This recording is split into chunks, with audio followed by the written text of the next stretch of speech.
We're talking about trading psychology today with Rob Booker. Now, Rob, this is something that you write about, you blog about, you've done some videos on this topic. Yeah. Give us just your general thoughts on what the proper psychology really should be for a good trader. Well, I do a whole podcast about it, in fact. The Traders Podcast is published twice a week, and all we really talk about is the process of living better as a person to become a better trader. And it might sound counterintuitive that it's all about the charts or it's all about the strategies, but there's no better indication about whether or not we're a stable person psychologically than our trading account's history. The ups and downs that we experience as traders are huge indicators of how stable we are as people. And how stable we are as a person is a great way to predict our performance in the markets. Regardless of the strategy we trade, regardless of the financial market that we choose to trade, how stable and well-functioning we are as a human being has such a huge impact on whether we're going to make money every day in the markets.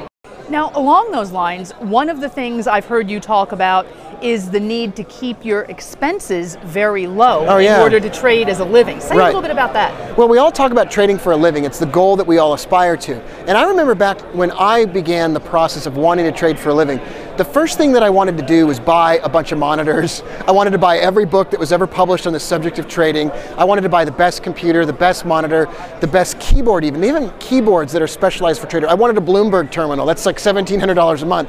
And soon enough, I was spending money like I was a successful trader.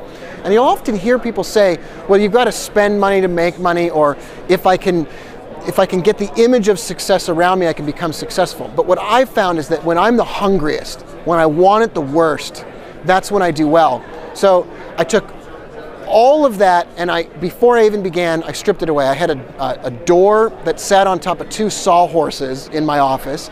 I had these old, giant, heavy CRT monitors.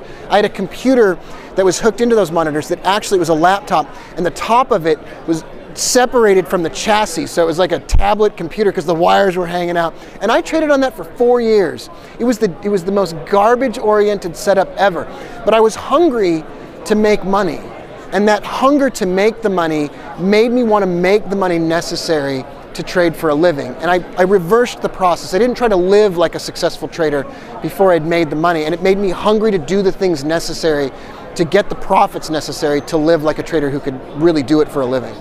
Rob, we just have a short amount of time here. Any quick tips for people in order to get themselves into some of these positions where they can be better traders? It might be counterintuitive, but go through your budget. Eliminate everything from your daily life and your daily budget that's excessive. If you want to trade for a living and you want to quit your job, start living frugally. Cut off the cable, cut off the extras. Don't eat out as much. Don't buy so many trading books. Don't buy a fancy computer. Reduce your expenses first and get that hunger that you need to really go out there every day and manage your money in the markets. All right, some words of wisdom there. Thank you so much. Thank you. This is the MoneyShow.com Video Network.